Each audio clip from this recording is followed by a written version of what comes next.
हल्ली सगळीकडे गॅस सिलेंडरची चर्चा आहे, कारण आपल्याला वेळेवर आणि सुरळीत गॅस सिलेंडर उपलब्ध होत नाहीयेत. त्यामुळेच मी हा अगारोचा मल्टी केटल मागवलेली आहे. यामध्ये आपण विविध प्रकारचे अन्नपदार्थ तयार करू शकतो. ही साधारण 1.5 लिटरची ही केटल आहे. यामध्ये आपल्याला हे असं एक ग्रिलर दिलेलं असतं. त्याचबरोबर आपण अंडी किंवा इतर बटाटे किंवा काहीही यामध्ये वाफवू शकतो.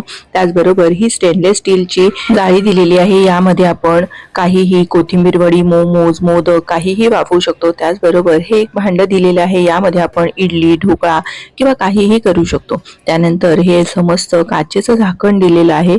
इथे आपल्याला हे नॉब एक दिलेलं आहे, ज्याच्याने आपण हीट आहे ना ती कमी जास्त करू शकतो. ही केटल 304 स्टेनलेस स्टील आहे. बाहेरून याची प्लास्टिक बॉडी आहे. याच्या स्टीमरची क्षमता 0.92 लिटर असल्यामुळे तापमान नियंत्रणात राहते. आता आपण याचं पास्ता तयार करणार आहोत. त्याकरता इथे मी या केटलमध्ये पाणी घालून घेतलेलं आहे. त्याबरोबर मीठ घालायचं आणि थोडंसं आपल्याला इथे तेल घालून ठेवायचं आहे. त्यानंतर इथे मी हा दिसानोचा पास्ता वापरलेला आहे. यामध्ये कुठलेही आर्टिफिशियल रंग, प्रिझर्वेटिव्ह काहीही नाहीयेत आणि मुळात म्हणजे हा गव्हाच्या पिठाचा पास्ता आहे. त्यामुळे आरोग्याच्या दृष्टीने उत्तमच आहे.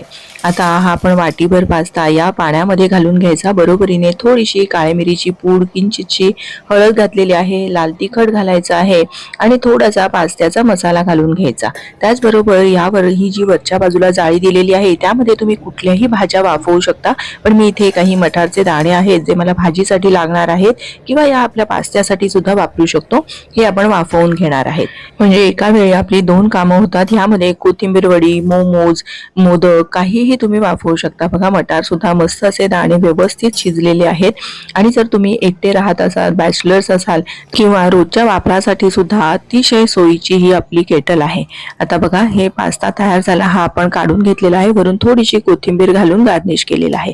ही केटल स्वच्छ करायला सुद्धा सोयीची आहे. आपलं लिक्विड डिश सोप घेऊन एखाद्या स्पंजने तुम्ही असं स्वच्छ करू शकता. थोडंसं पाणी घालायचं आणि आपली केटल व्यवस्थित स्वच्छ झालेली आहे. कधी कधी काय होतं, प्रवासामध्ये आपल्याला दूध गरम करायचं असतं, लहान बाळं असतात किंवा लहान मुलांचं काहीतरी खाणं तयार करायचं असतं. अशा वेळेस ही केटल खूप फायदेशीर आहे.